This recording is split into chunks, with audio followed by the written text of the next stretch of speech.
Muy bienvenidos a todos, gracias por estar del otro lado. Soy Candela Sol Silva y hoy en los estudios de La Derecha Diario tenemos una entrevista con un gran analista político, me refiero a Leandro Con, geoeconomista político, docente, investigador y divulgador de temas relacionados a la defensa o a la tecnología.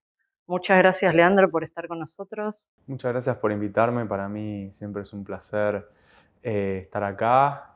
Como siempre también eh, compartir temas que me parece que no son muy hablados o no sé si son tan relevantes. Y bueno, creo que mi misión es hacerlos relevantes. A eso vamos hoy. Quisiera comenzar preguntándote, creo que de los temas más recientes de la región sudamericana, lo que más ha causado conmoción fueron los últimos hechos en Brasil, comenzando por el resultado electoral, donde ganó Lula da Silva y perdió Jair Bolsonaro. Primero quisiera preguntarte, ¿cuál es tu opinión sobre este resultado? Es decir, Jair Bolsonaro tuvo buenos números económicos, pero se ve, ¿qué crees que es lo que le faltó para poder ganarle a Lula?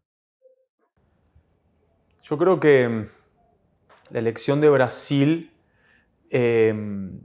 sobre todo la política brasileña, no puede disociarse primero de la acusación inicial de Lula, ¿no?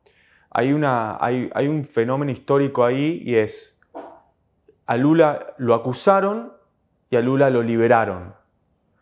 Entonces ahí vos tenés un elemento, un actor muy relevante en la política brasileña, que fue sujeto, digamos, de una situación muy particular, judicial, que si al final queda liberado, si al final la acusación fue todo en vano, entonces esa legitimidad que había sido socavada anteriormente por su acusación terminó siendo un elemento de poder.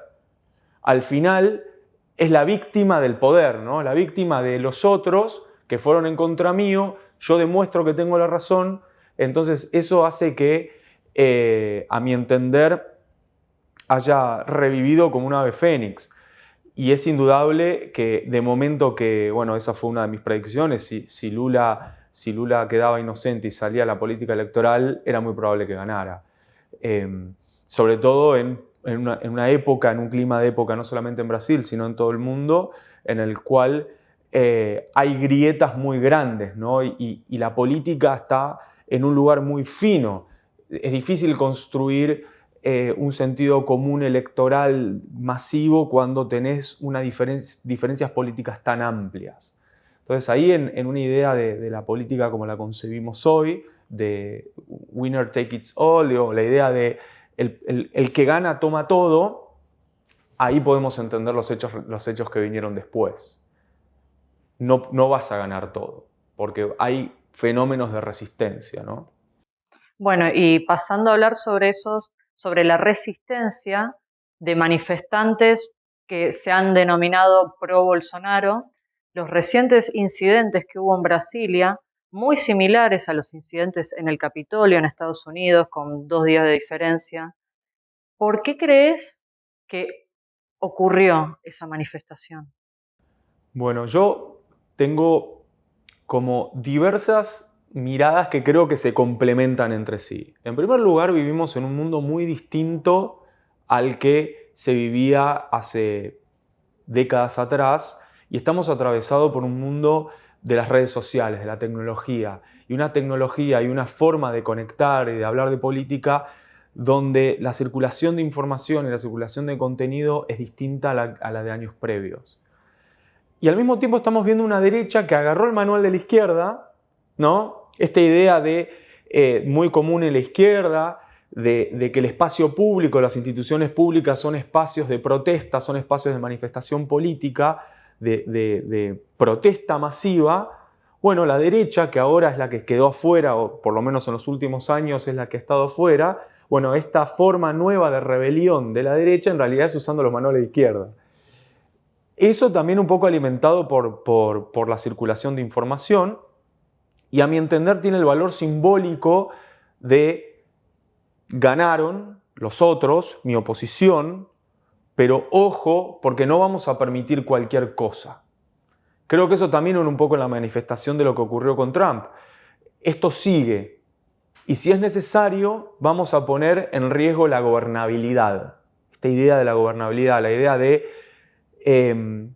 si un gobierno puede ser tranquilo, si puede hacer toda la política pública que desea en su agenda o no. Entonces vos tenés un victorioso que gana todo, pero en realidad no ganó todo, porque se están manifestando políticamente y abiertamente un núcleo duro quizá, hay que ver qué tan representativa es esa gente al resto de la población brasileña, lo mismo con Estados Unidos, pero hay una manifestación abierta de no vamos a permitir cualquier cosa.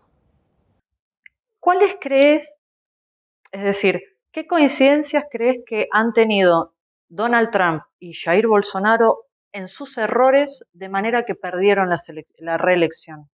Primero la mala suerte de que les tocó la pandemia, ¿no?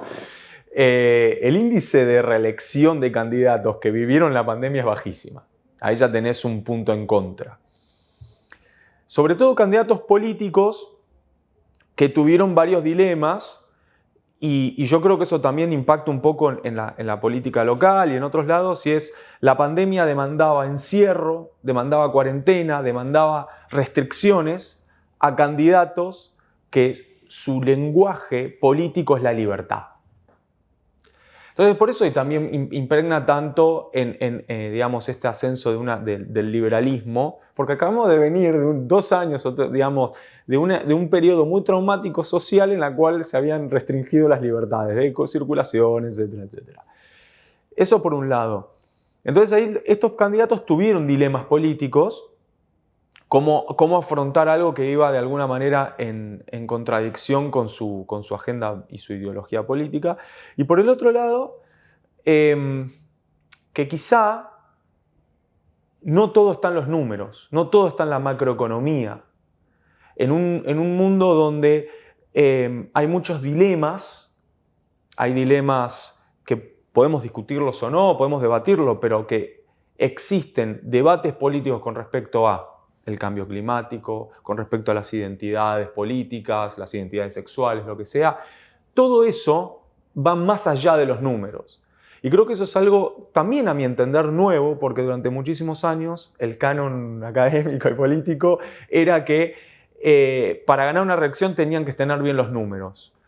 Y por ahí no están así. Por ahí hay algo más en la política que trasciende la cuestión de los números, del balance, del equilibrio fiscal. Hay algo que trasciende la política y creo que es algo que los candidatos de derecha en Argentina y en todo el mundo tienen que aprender, porque se creía que era fácil ganar una reelección con todo el aparato estatal y la verdad que a las derechas, por ejemplo, en América del Sur o en general en toda América y en Europa, no parece irles tan bien.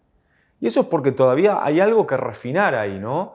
Es más fácil para un candidato ser de izquierda y gobernar por derecha que lo inverso. ¿Crees que los candidatos de derecha en general abandonaron la batalla cultural? Yo creo que incluso ese puede llegar a ser uno de sus problemas. Y es el énfasis de que efectivamente existe una especie de construir una idea de batalla cultural. Me parece que no permite movilizar un gran electorado. Porque vos, cuando tenés que ganar una elección, necesitas construir bases y sustentos masivos y quizá exacerbar la división de que hay una batalla cultural contra un otro, interno, sobre todo, por ahí no te permite construir política masiva de sustento, sobre todo cuando en algún momento, cuando un político tiene que gobernar, a veces vas a tener que dejar afuera gente que te bancó. Y si encima ya creaste un enemigo interno, te quedás muy rápido sin capacidad de maniobra política, algo que la izquierda sabe hacer muy bien porque siempre aspira a lo universal. Esta idea de lo universal, del acceso universal, de la expansión de derechos, siempre es muy atractiva para la media del ser humano. La idea de todo lo contrario, de reducir, de la batalla, del otro, entonces eso para mí me parece que discursivamente tiene una encerrona y es, en sistemas democráticos genera sus propias contradicciones, que en algún momento es, si perdiste mínima base tuya que te apoyó, no te vuelve a votar nadie. Creo que eso es algo que la derecha tiene que aprender de la izquierda. Luego de los resultados de las midterms en Estados Unidos, ¿crees que, y frente al escenario actual, las diferentes políticas que tomó o decisiones que tomó Joe Biden, que trajeron mucho descontento a la sociedad, ¿crees que es posible una vuelta de Donald Trump u otro candidato republicano al poder? Sí, claro. Sí. Hay algo que tienen los republicanos, aparte de ser un partido, digamos, son partidos muy viejos los dos, los demócratas y los republicanos, y es, a diferencia quizá de los partidos latinoamericanos en general, es que tienen un cuerpo burocrático técnico del partido. Entonces vos sos un líder republicano y necesitas un técnico especialista en crimen organizado, necesitas algo en educación, en pedagogía, vas a encontrar a alguien de tu partido que tenga un doctorado en. El problema generalmente de la atomización política y la falta y los problemas de representación que hay en América del Sur y en otros países menos desarrollo es que florecen muchos partidos que después no tienen el cuerpo técnico adecuado para gobernar.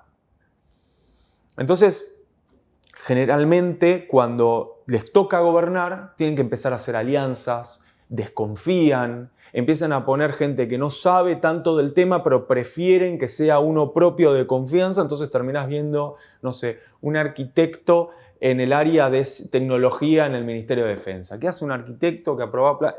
Porque no construyen coaliciones débiles porque no tienen cuerpos tecnificados. Entonces, cuando florecen muchos partidos, el problema es que después vos necesitas una burocracia técnica que te permita gobernar, digamos. ¿Falta construcción de cuadros? Falta construcción de cuadros. Faltan no solo construcción de cuadros, sino generar una, digamos, sostenibilidad histórica. Los demócratas y los republicanos son, digamos, centenarios, digamos, de alguna manera.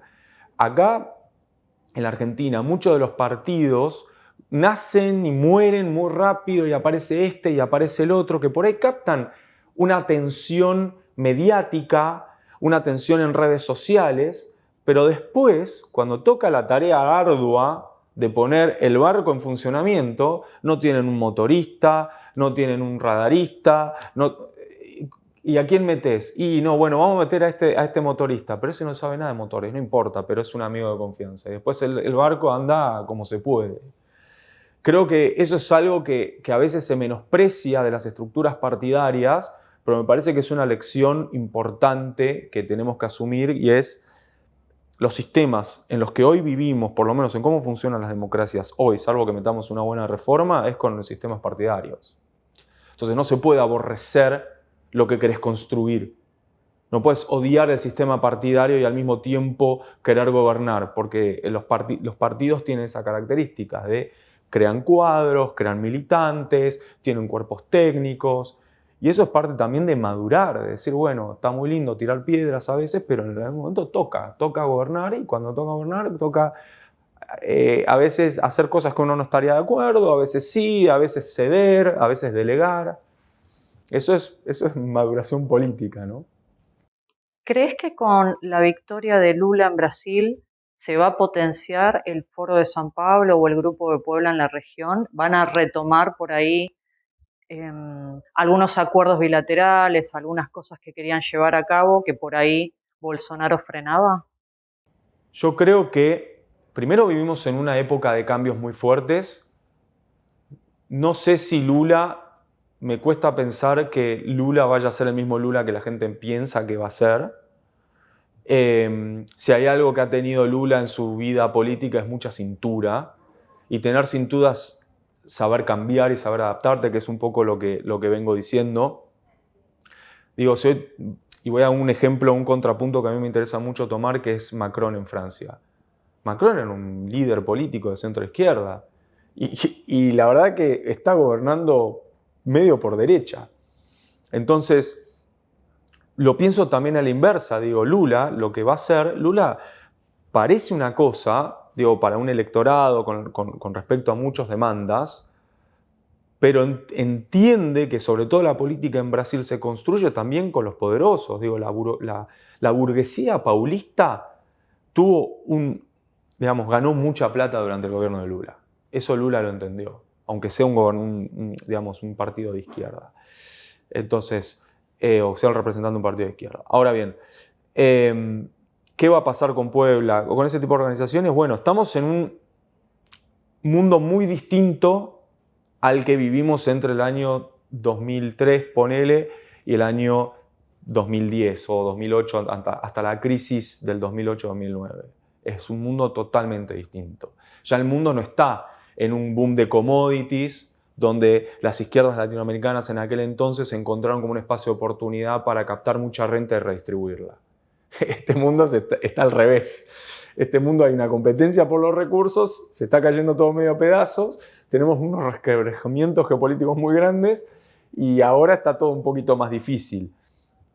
Venezuela ya no está Chávez, ya Venezuela no todos quieren ser muy amigos de Maduro, entonces ahí creo que van a haber algunas cosas que yo creo que va a primar mucho el pragmatismo con un interés de generar vínculos, sobre todo favoreciendo candidatos que sean más amigos o afines ideológicamente, pero no con tanto refuerzo como las ambiciones que por ahí en algún momento pudo haber tenido la construcción de UNASUR.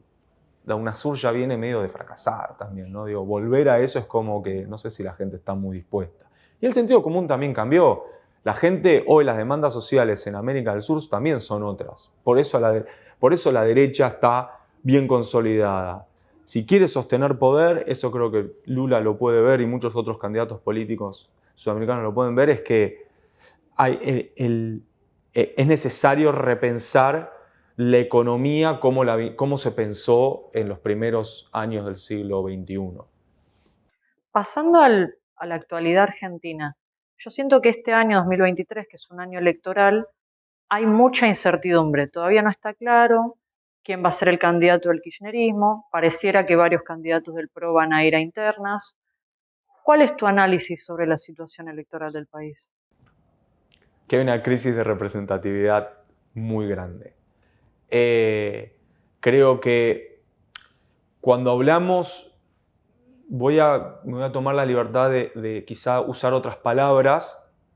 Yo creo que el kirchnerismo hoy, como lo conocemos, está en decadencia, pero está en un proceso de reconversión. Entonces, esa es la crisis que estamos viendo adentro de lo que tiene que ver con el peronismo y el kirchnerismo. ¿Qué hacemos con el kirchnerismo duro? Porque ya es medio piantavotos, hay un núcleo duro que lo vota, pero el resto no lo quiere. ¿Cómo convertimos al peronismo o a este núcleo de base peronista? ¿Cómo convencemos a la gente que vamos a ser más razonables que los kirchneristas para que nos vuelvan a votar, ¿no? Un poco es esa la estrategia. Entonces estamos viendo un vuelco hacia la derecha, hacia un peronismo, hacia un intento de peronismo que no sabe bien qué hacer con el kirchnerismo y que trata de mostrar un poco más de responsabilidad fiscal ante el FMI, que trata de hacer algunas maniobras para no perder a las bases. Y ahí hay mucha disputa de poder, ¿no? Porque tenés a Grabois, porque Máximo Kirchner no sabe qué hacer. Tenés un par de figuras ahí políticas que están huérfanos, no son lo suficientemente buenos para ser candidatos políticos y no quieren perder el legado. Y por el otro lado, también tenés una crisis de representatividad, porque los candidatos de la oposición tampoco logran construir poder porque todos tienen su pasado, ya no juegan con la carta de la novedad. No hay contenido, hay una falta de contenido total. Para mí hay una falta de contenido muy, muy grande. Ese es un problema para mí general de la Argentina. Y ahí le voy a echar la culpa. No voy a echar la culpa, pero creo que, y lo digo, tengo muchos colegas y amigos que están en los medios, pero creo que también los medios podrían incentivar a la complejidad de la discusión, ¿no? No hay contenidos porque tampoco hay preguntas difíciles. Entonces, los candidatos tratan de decir lo menos posible para captar la mayor cantidad de votos. Esa es la estrategia. Y si los espacios donde se manifiestan públicamente juegan ese juego, bueno, están jugando el juego del candidato, no están jugando el juego quizá más democrático, que es exigir, ¿no? Exijamos a los candidatos. Y todos los candidatos, la mayoría vienen con una historia fuerte. Sobre todo de la oposición, cuando me estoy viviendo la oposición, ahora estoy hablando del PRO y del macrismo en general, y bueno, y de su alianza con el radicalismo. Y después tenés un par de outsiders, en el caso de la figura de Milei, que también son extraños porque, por un lado, juegan mucho el juego de las redes, el juego de la, digamos, como venimos de una pandemia, estar encerrados, obviamente se va a exacerbar el discurso de la libertad, el concepto de libertad, ¿no? Pero yo me pregunto, ¿cuál es la estructura que tiene ese candidato? Va a tener que tomar prestada las estructuras de otros. Entonces, mucha gente se ve que a veces, y lo digo políticamente incorrecto, hay fascinación por personas, pero esas personas tienen que ocupar muchos puestos en el Estado. Y aunque recortes la mitad del Estado, necesitas un montón de gente. Porque hay que gobernar un montón de cosas, hay que tomar muchas decisiones. Y ahí es donde yo digo, bueno, ¿dónde está la estructura de esto? ¿Dónde está el aparato? Y el aparato se lo tiene que prestar a algún otro partido histórico. Bueno, lo que le pasó a Macri cuando llegó, que por no tener gente, mucha gente el radicalismo ocupó. Totalmente, es un buen caso. Y mirá que el macrismo es un partido que hoy se puede considerar un partido grande, todavía tiene que pedir prestado, y en el interior más aún. Y en eso el interior también juega algo, y acá quiero ser crítico del porteñocentrismo que tenemos de la política, porque en el interior vos tenés candidatos que juegan con algún tipo de oposición o oficialismo, pero tienen sus propias identidades.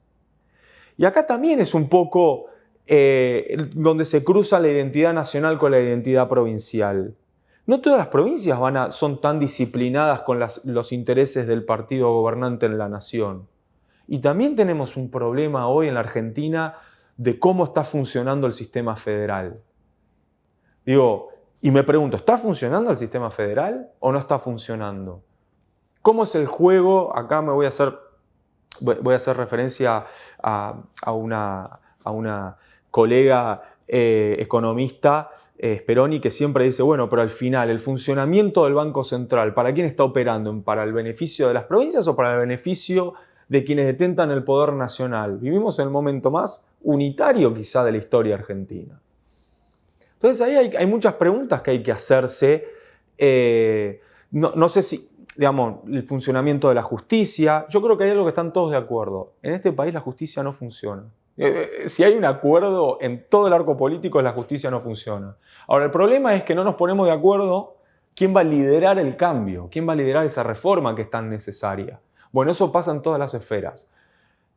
No hay acuerdos de que hay que cambiar muchas cosas, pero no hay acuerdos en quién tiene que liderar esos cambios.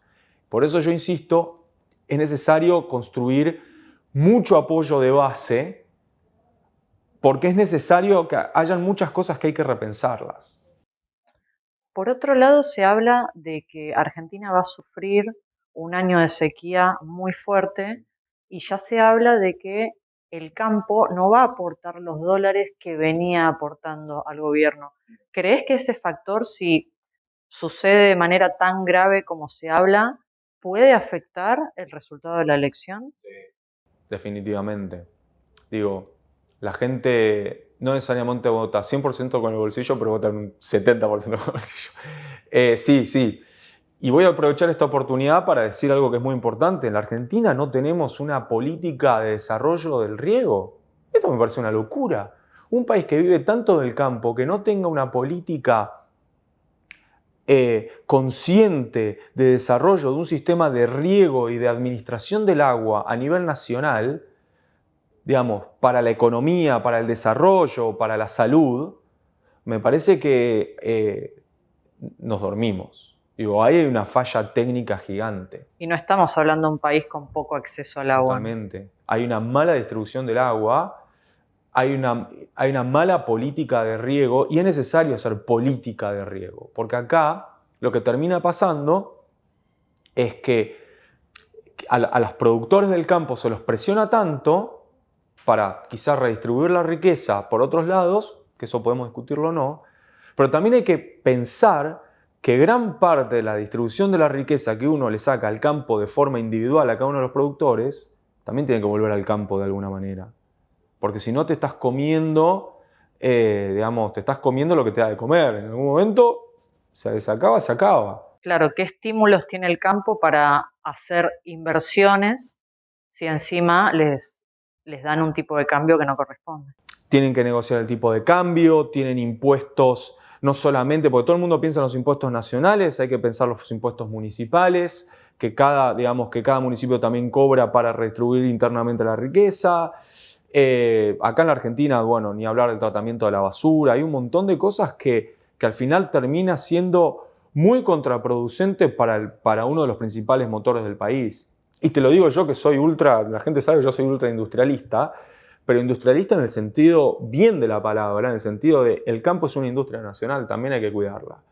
Y entonces uno tiene que también empezar a pensar cómo, si uno le cobra un impuesto específico al campo, cómo vuelve al campo, pero en política pública, en mejoramiento de rutas, en mejoramiento de trenes, de transporte, de riego, de una política de riego adecuada para mejorar, no para simplemente sacar, sino para crecer. Acá no es simplemente sacar y redistribuir, acá lo que hay, digamos, una buena política, un Estado inteligente, por eso es algo que yo a veces también discuto, necesitamos un Estado inteligente, no un Estado ni grande ni chico. A mí no me importa el Estado ni grande ni chico. Lo que importa es tener un Estado inteligente. El tamaño es una cosa, a mi entender, que va o no acorde al país y a las necesidades específicas. Ahora, lo que tenemos es un Estado muy estúpido. Ese es nuestro problema. Entonces, esas son cosas que hay que redefinirlas. Cómo vuelve a aquello que hace que el país crezca y cómo mejorar que el país siga creciendo. Ese es el debate para mí de hoy. El debate es cómo crecemos. ¿Qué sectores del país crees que tienen un potencial de crecimiento con un gobierno que hiciera bien las cosas? El biotecnológico, el software, la industria de los servicios,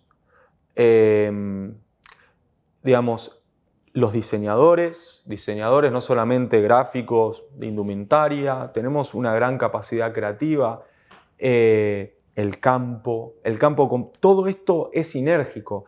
El campo acompañado de la biotecnología, se puede pensar también cómo eso hace sinergia con la defensa, que es el tema que a mí me interesa, pero yo pienso la defensa desde el punto de vista de la sinergia con el cuerpo económico. Entonces, si vos tenés una capacidad, una industria desarrollada del software, eso también puede complementarse con, una gran capacidad de ciberdefensa. La Argentina puede ser una potencia militar en el ciberespacio. Yo estoy convencido de eso. Ahora bien, si no se hacen los nexos necesarios entre los distintos ecosistemas que hoy están disociados, bueno, es difícil. Ahora, si vos tenés vos unís la ciencia, la tecnología, el productor, y el político obra ahí, haciendo política específica sectorial para colaborar con que hayan sinergias positivas, bueno, ahí tenés. La Argentina está llena de áreas ricas. Y también creo que hay que dar la suficiente libertad, ahora sí la voy a usar la palabra, para que eso también salga de la sociedad civil. La sociedad civil también te da las pautas de hacia dónde vos podés ayudar como Estado a acompañar cualquier iniciativa, cualquier grupo que surja. No tiene que estar solamente... El Estado tiene que saber acompañar espacios de oportunidad. Claramente el futuro es la tecnología, el futuro es el software, es la ciencia, ahí está el futuro. Ahora, ¿cómo acompañamos a los sectores productivos y cómo cada sector de forma orgánica en un ecosistema va acompañando a esa masa, a ese camino? Ahí tiene que estar la política. El problema es que no, hacemos todo lo contrario, digamos. Claro, cada uno está por su lado, no hay un orden, es todo un caos. Y la biotecnología no solamente, también podemos ser productores de alimentos orgánicos. Digo, no todo tiene que ser biotecnológico, todo puede ser alimentos orgánicos. En todo lado hay un mercado. Ahora, hay que acompañar todo, hay que saber acompañar todo y para eso necesitas gente que sepa.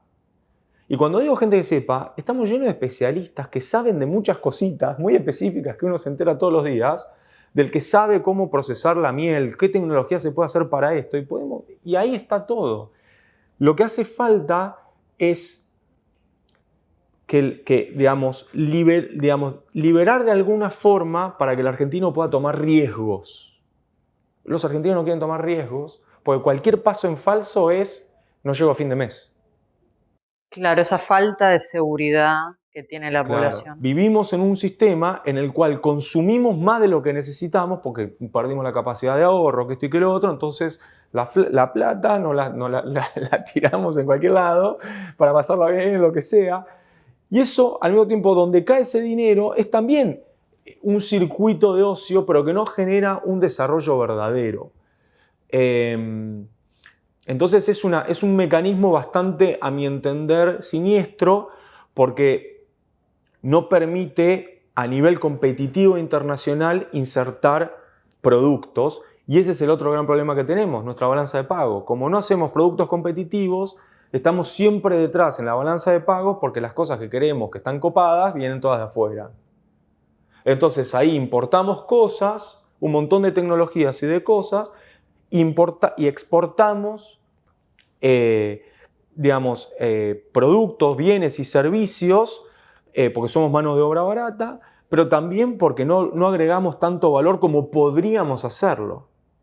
Entonces, por eso es tan importante agregar valor a los productos y también establecer vínculos bilaterales con países que nos convenga más. Porque un país hiperdesarrollado, primera potencia del mundo, no quiere que le vendas ventiladores. Quiere que le des materia prima para ellos hacer los ventiladores.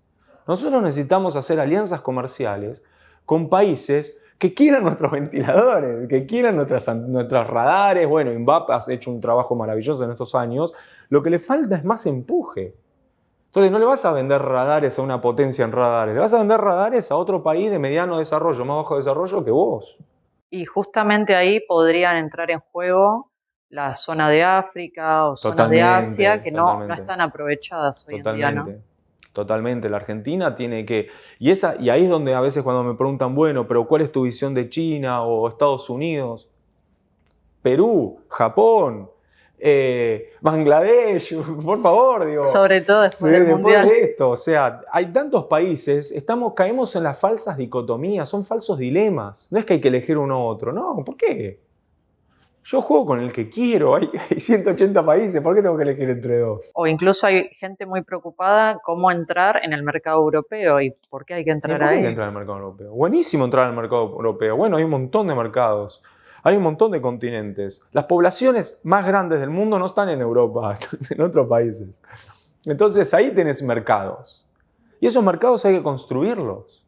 No se construyen de un día para otro. Necesitas tener buenos vínculos, respetar empezar a hacer vínculos diplomáticos y empezar a aceitar la máquina. Y eso requiere de vuelta trabajo tecnificado. Como especialista en defensa que sos, ¿cuál crees que es la situación actual de las Fuerzas Armadas de Argentina? Desastre. La verdad es que venimos para los recursos, el territorio y las capacidades que necesita la Argentina, estamos en un nivel subóptimo. No le voy a echar la culpa a nadie en particular. Lo que hay que hacer es cambiarlo. Y eso se cambia primero reestructurando. Hay que reestructurar a las Fuerzas Armadas en muchos aspectos. Hay que aumentar el presupuesto de defensa. Y hay que hacer que la defensa conviva y se integre con el sistema económico. La mayoría de los países que son potencia en el mundo, que son países que la gente mira lo que hizo mira lo que hizo integran su visión del mundo, cómo integrarse al mundo con la forma de protegerse.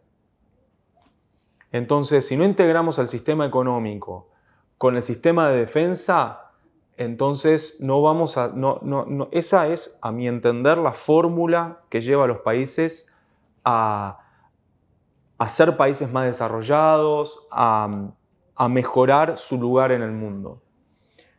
Pero vivimos en un país donde no hay conciencia, y por eso yo me preocupo tanto de generar esa conciencia, no hay conciencia del rol y de la importancia de las Fuerzas Armadas, de la importancia de la defensa. La defensa no es solamente Fuerzas Armadas. Hoy en día la mayoría de las Fuerzas Armadas también las componen cuerpos civiles, la componen empresarios, empresas, universidades. Una cosa es el militar y su rol como instrumento dentro de una política de defensa, y otra cosa es la política de defensa. Digo, por ejemplo, voy al caso de Israel, ¿no? El sistema de defensa israelí, una de las grandes patas es el ciberespacio. Es un gran poder ciberespacial tiene. Y ahí tenés ingenieros, programadores, gente que diseña sistemas de inteligencia artificial. La gran capacidad de defensa es prevenir el conflicto y tener capacidad de negociación con tu oponente. Ahora, si vos estás jugando la carrera del mundo, donde todo el mundo compite, donde todo el mundo esto, y no te entrenás, no comes bien, no haces las cosas bien, bueno, nada, así podés negociar. Entonces, para poder negociar en un mundo cada vez más difícil, en un mundo cada vez más peligroso, donde la competencia es cada vez mayor, necesitas empezar a hacer dieta, una dieta saludable, empezar a entrenarte. Y esa es la política de defensa. No lo puedo, digamos. Y las Fuerzas Armadas en particular tienen un rol importante porque también tienen un rol diplomático, pueden contribuir a un montón de herramientas que no solamente son la guerra, sino alianzas políticas, a un mejoramiento de la seguridad en muchos aspectos. Cuando hablo de seguridad no digo del involucramiento de las Fuerzas Armadas en temas de seguridad interna, sino lo que estoy diciendo es a seguridad regional. Acá hay muchas cosas que me parece que la gente se olvida, y es que si uno no cuida sus propias cosas, van a venir otros y te las van a sacar y te van a inventar un discurso para que vos estés convencido de que está bien, ¿no? Que lo manejen ellos porque vos no podés. O como se dice, si uno no toma sus propias decisiones, vendrán otros a tomarlas por vos. Las toman por vos. Y me alegra que esto sea cada vez menos políticamente incorrecto decirlo. Pero la verdad es que si uno mira un segundo cómo funciona el mundo, y uno dice, nosotros no tenemos guerras. No tenemos guerras porque entregamos todo. O niegan la hipótesis de conflicto. Negás la hipótesis de conflicto, negás la conflictividad. Ahora, ¿implica necesariamente tener Fuerzas Armadas que vas a la guerra? No. Pero proteges lo tuyo. Implica que podés proteger lo tuyo, implica que tenés otras herramientas para negociar. No nos damos cuenta que a veces nos sentamos a negociar el precio del limón con potencias nucleares. Y esa negociación no es que mirá, es el poder de la pluma. No. El mundo nunca en su historia funcionó gracias al carisma de uno, dos o tres grandes locutores o diplomáticos. Digo, acá celebro la capacidad de los diplomáticos argentinos que con muy pocas herramientas, la verdad que logran lo impensado. Pero estaría bueno que pensáramos cómo piensan los países grandes, porque creo que nos lo merecemos, creo que tenemos la capacidad para crecer, creo que hay mucho menosprecio personal en nosotros mismos, somos demasiado autocríticos cuando en realidad podríamos no serlo. Digo, yo creo que a pesar de todo la Argentina es un gran país.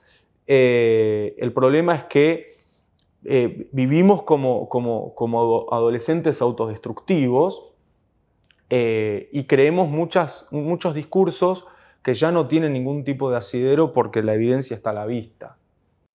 Ahora, cambiando de tema, pasando a que casi se cumple un año del comienzo del conflicto entre Rusia y Ucrania, ¿cómo crees que está la situación actual de ambos países o la situación de la OTAN?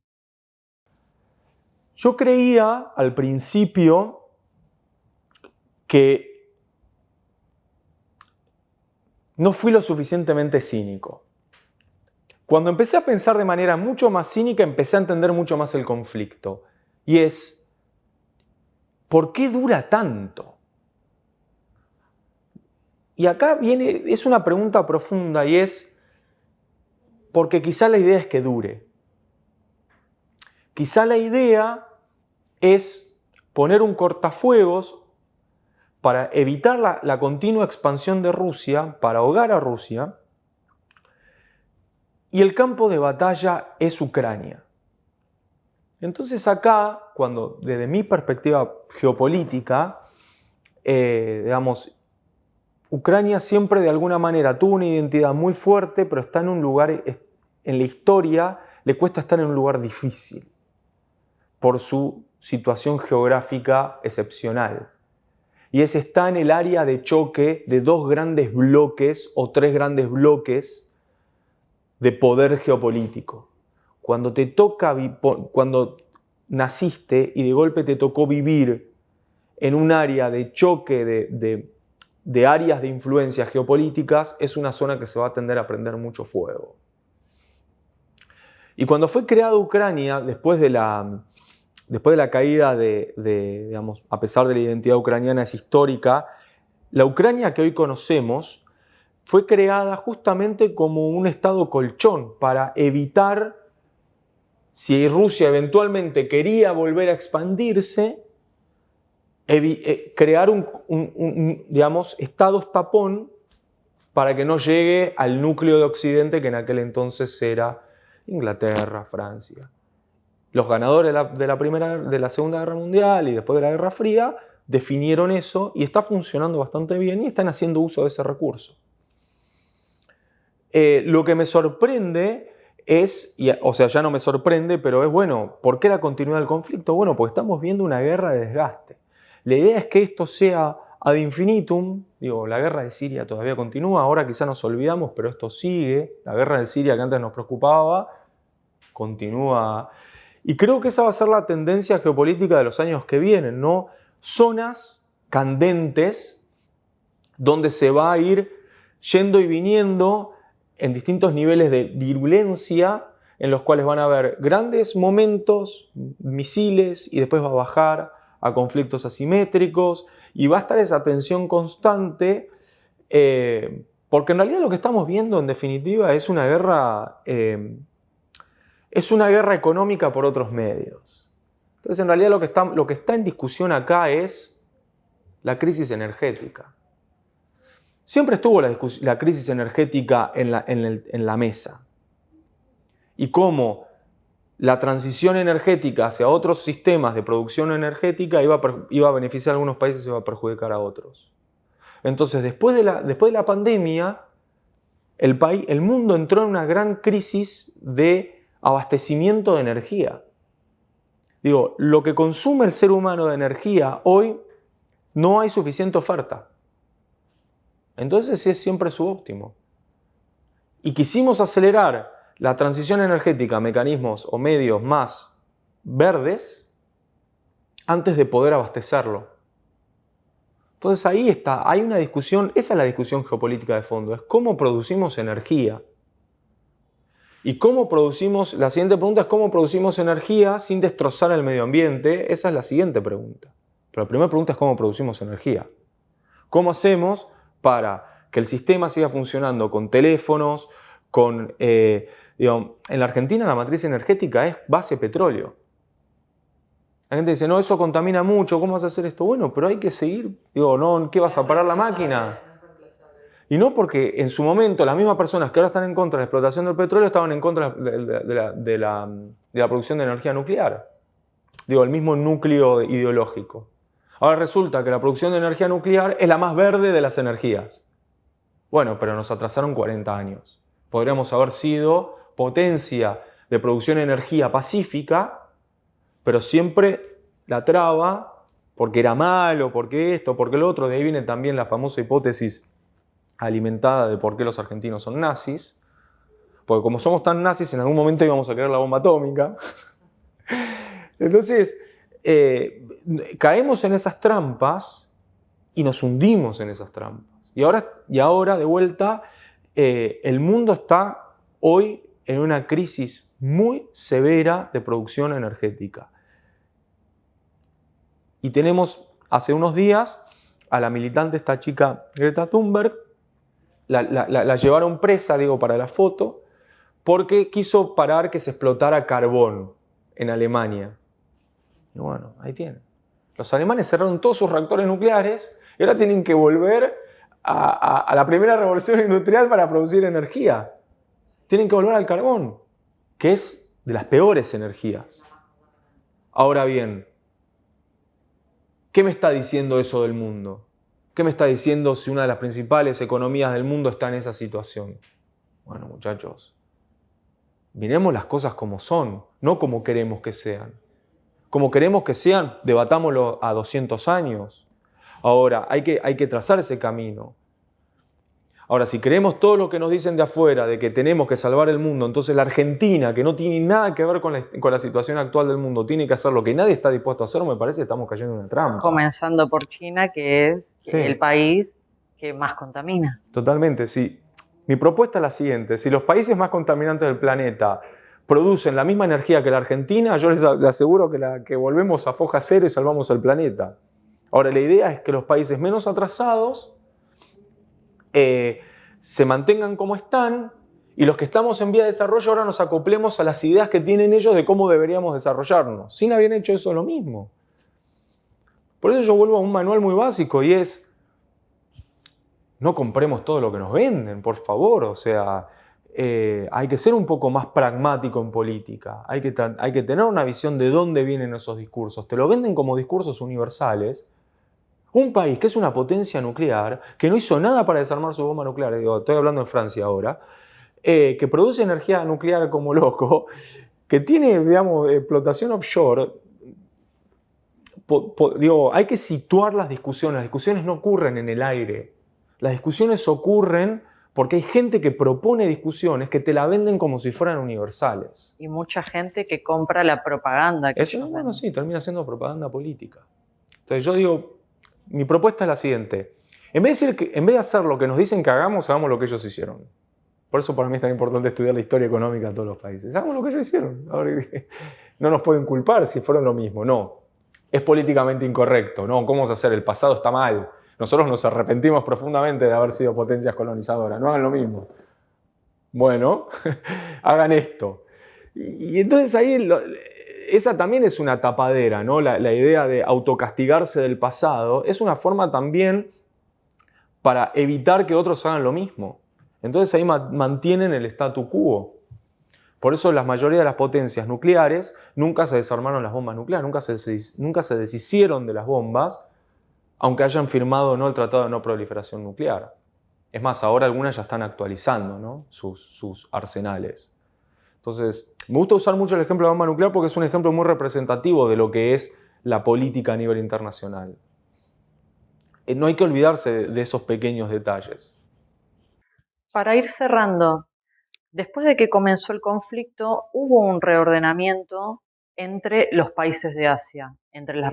Se potenciaron las relaciones entre Rusia y China, incluso se potenciaron las relaciones entre China e India, que antes eran casi enemigos a muerte, eran pocas las relaciones que tenían y aumentaron. Incluso en este bloque ahora se están sumando fuertemente los países árabes. ¿Crees que este nuevo reordenamiento podría poner en jaque a Occidente? Bueno, depende cómo definamos Occidente.